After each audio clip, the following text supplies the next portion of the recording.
Flip and Mona. Mona. Come on, make some noise for Big Mona in the building, man. Ladies and gentlemen.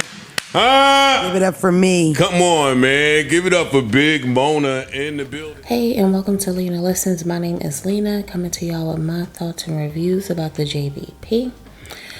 Alright, you guys, I know y'all probably heard or seen the news. Mona from the Don't Call Me White Girl podcast has joined the JBP. She is the new co-host, and it's so funny because in my last video I mentioned her and how I thought she would be a good fit with the guys. Joe stated that she would be on the pod once a week, considering it was her first day. Everyone was trying to adjust. You can feel the new energy in the room as well. Flip said, look at my boy, he's nervous. There were some subtle lines that made me raise my eyebrows, and here's one of them. Check it out.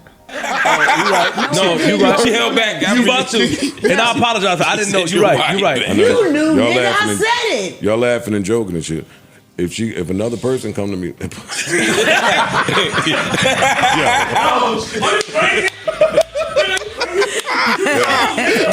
I know y'all just having a good time. But if somebody Flip full of shit. Everybody at home, Flip knew what he did. He was being shady. I don't know. Hey, cover for him because things happen. Yo, you crazy? What you doing? I don't know. They made sure to mention Mel several times. Mark took a moment to basically say, forget the narratives, we're all good up here, and that Mona joining was already in the works. I can see that being because if you all remember, the last time she was on a pod, Joe asked her when her contract was up. And I honestly think Mona will be a great fit, especially once she learns the room and how the segments operate. I'm sure she'll eventually get used to there being several mics up there and that everyone needs to get a little piece of the topic and let it flow and close. I like that she contributes to every topic and said what was on her mind. Mona is raw and real. If y'all are familiar to her pod, then you know she's going to come with it. I'm sure they're going to give her the rundown about how things work for the JBP and how they cover topics all together. You could see on their faces that they were on eggshells because they didn't know what she was going to say next, especially for the political and touchy topics. To me, she flows with them. She contributes comedic relief, contributes to each and every subject matter. I'm almost certain she'll develop the feel of when a topic is coming to a close so that they can move on to the next one. And I can see already that she and Flip are going to be at it at times. Joe had to cut over to them like, what y'all doing? What y'all got going on over here? When she and Flip was having a silent back and forth and fixing the mic. Or they can play it cool, come to terms that they're both big energy and work together. Become a dynamic duo, if you will. Now that I can see working. And that can be a good look on the pod. Because this was a funny episode. The whole My Cousin Mookie Has a Mixtape piece was funny. And while we're talking about funny, Mark and Ish was on all jokes in their own way. Ish had the bazooka out for Joe this entire episode. Well, not the entire, but for the moments that he got at him. I was cracking up during the prize pick segment, and what I love about Ish is that he don't care about none of this glitzy stuff.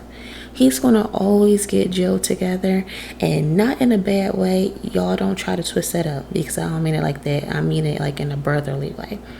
With Mark, his jokes come in one-liners, but it punches. Those one-liners can shake up a room and he can go in. When Joe said Mark has some really good-looking exes, the internet is saying Mark was ready to go in at that moment. He played it cool. He spared him. He played it cool. There were actually a few let me not walk off the ledge moments in this episode alone, so by several people. Joe pointed out that Mona asked Mark for all of the answers, and I think Mark is going to be Mona's go-to person in this episode anyway because there's a commonality there. They're both from Philly, so I get it. It's familiar. I get it. All in all, this was a good pod. Once Mona gets acclimated with the gang and learn how things flow up there, she'll be great. She pretty much said it herself, that she'll need to adjust because she worked on another show with two guys and she knew then, when she needed to be quiet or when to engage. Like, she knew her placement when they were conversing. So once she get rolling with this up here with the guys, it'll become second nature. It was the first day, like the first official day. And Joey ain't slick for saying, don't make me get the Grammy music. It was the first day, y'all. The first official work day. So I'm sure it was nerve-wracking a little bit. I said before that each person brings their own flavor up there for the perfect gumbo. There's a little bit for everybody, At the end of the pod, Mona recapped her thoughts about the first half of the day because they have to shoot Patreon. Here's a quick snippet of it. Where's my camera? How'd you feel? All of them are yours. Right there. Hell. Loud. Okay. Nobody tells you nothing, right? And then they like say little shit. They got their own little inside jokes. Then it's like, and you walk up and they like, they saying shit. They say one nigga say prize pick. They'll go, prize picks. Ain't nobody tell me shit. I'm just standing here. Everybody saying shit in unison. I'm just standing here. But it feels like fair. Being the only kitty cat in here. That's how I feel. That's what.